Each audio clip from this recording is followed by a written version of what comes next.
ਇਹ ਆ ਵੈਦਰ ਅੱਜ ਦਾ -13 ਹੈਗਾ, ਉੱਦਾਂ -26 ਆ ਫੀਲਸ ਲਾਈਕ।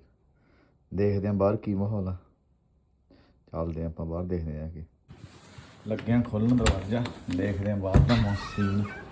ਉਹ ਆ ਦੇਖ ਲਓ ਮਾਹੌਲ ਪੂਰਾ ਬੇਬੀ ਹੋਇਆ ਪਿਆ, ਗੋਡੇ ਗੋਡੇ ਸਨੋ ਵਿੱਚ ਕੈਨੇਡਾ ਦੇ। ਆ ਦੇਖ ਲਓ ਇਹ ਆ ਕੈਨੇਡਾ ਦੀ ਸਨੋ। ਇਹ ਨਾ ਤੂਫਾਨ ਸਾਲ 'ਚ ਇੱਕ ਵਾਰੀ ਆਉਂਦਾ ਹੀ ਹੁੰਦਾ। ਆ ਮੇਰੀ ਕਾਰ ਦਾ ਕੀ ਟੈਸਲਾ ਟਰੱਕ ਹੀ ਬਣੀ ਪਈ ਆ। ਆਹ ਦੇਖ ਲਓ ਛੋਟੀ ਜਿਹੀ ਕੁੜੀ ਲੱਗੀ ਪਈ ਆ ਸਨੋ ਸਾਫ ਕਰ। You are snow fighter, snow fighter.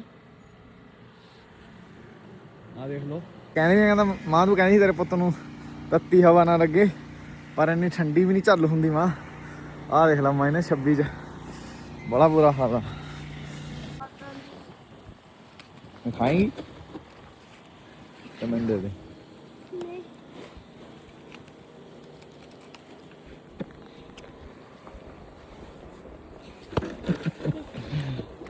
ਬਹੁਤ ਬੁਰਾ ਹਾਲ ਆ, ਲੱਗੇ ਪਏ ਹੁਣ ਸਾਫ਼ ਕਰਨੀ ਆ।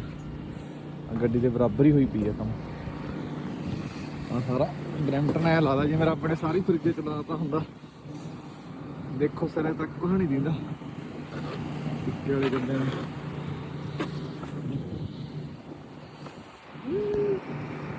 ਬਹੁਤ ਜ਼ਿਆਦਾ ਸਨੋ ਆ ਇਹ ਹਜੇ।